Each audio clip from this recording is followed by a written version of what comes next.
This rain is going from right up to the northern part of the state in variant degrees. We're getting showers coming through from Burke. It's getting heavier as you come in. Walgett's got under some rain.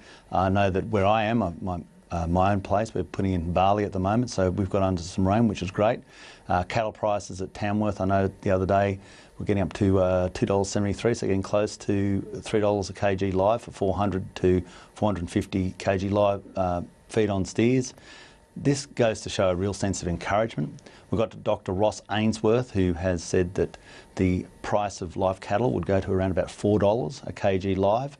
That's serious money that these producers who've been doing it so tough in the droughted areas and in the past because of the cessation of the live cattle trade, they're coming back into the money. It's reinforcing the value of land. It's getting money back into our nation. It's the soft commodities coming into that space and allowing our nation to make a little bit more money to make up for what we're losing from coal and iron ore prices. I was down in South Australia the other day, and we can see that they've had good rain in their grain belt, which is good, right up into the pastoral areas. We've had good rain there. The wine prices, they're also turning around a little bit, which is good. We're starting to get some good contracts turning up from the United States. So this is giving some sense of future for that industry. Still overproducing somewhat, but at least we have the potential now to go out there and start tapping markets.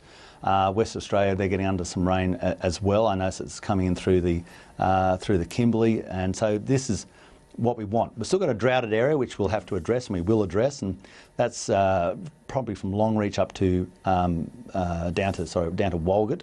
Even though Walgett's getting under a bit of rain, but up at Longreach they've missed out again. Does this affect? I mean, you're talking about a lot of drought-affected areas here that are finally enjoying some good news. Does this affect drought assistance payments at all?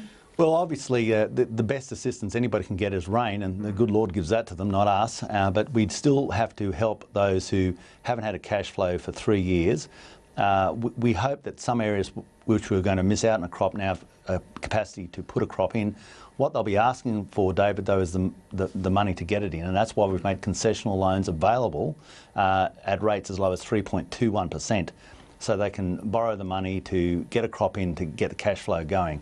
When we hear about China slowing in terms of its growth, and that's impacting on the iron ore price, is it impacting at all on agricultural demand for our food and fibres? Well, our food demand is actually going up. The world, as you know, we're heading towards 7.5 billion people, and we've got a lot of people in the near Asian region that are in the middle class, and so we're getting real good inquiries. In fact, I had an inquiry about a new abattoir just before I came here that will be taking another 3,000 head of sheep a day, go out into cattle as well, have a rendering plant, 300 employees in a regional town that I'm very familiar with.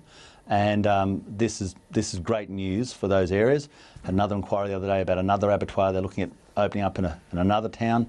So we're trying as much as we can, David, to drive this soft commodity agenda, to stand behind these people, to make sure that the markets are there, because as the abattoirs open up, the locals are employed, more jobs, better price for houses, better standard of living. You've also been quite critical of the anti-halal movement that's been supported by a number of MPs, including some of your own colleagues. They fear that this is pushing up the price of food halal certification, and money could be going where we don't want it to go. How do you address those concerns? Well, by the facts. These are markets, David, that we've had for decades, around 40 years. So let's not go into a very good market that we've got and close it down.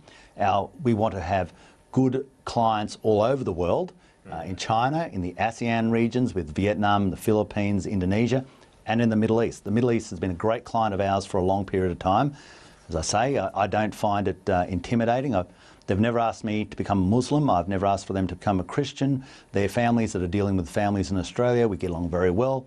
Let's not upset that apple cart. And to give you an example of what that means to our nation, since 2009, our beef exports into this region, into halal markets, have gone up tenfold. That's 10 times what they were in 2009. Our goat exports, and that's a big market for out west, has gone up 10 times what they were in 2009.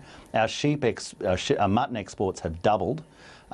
It's worth about $1.5 billion a year to us.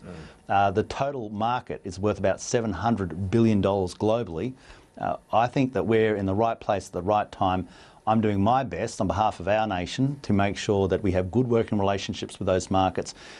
These are the markets that are employing meat workers, they're employing fitters and turners, they're employing boilermakers, transport operators, and you get a sense of what this market means when you're in Riyadh and you see Australian grass-fed sets and it's got Australian beef. And you go into the shops in Lulu's in Riyadh and you see Australian lamb.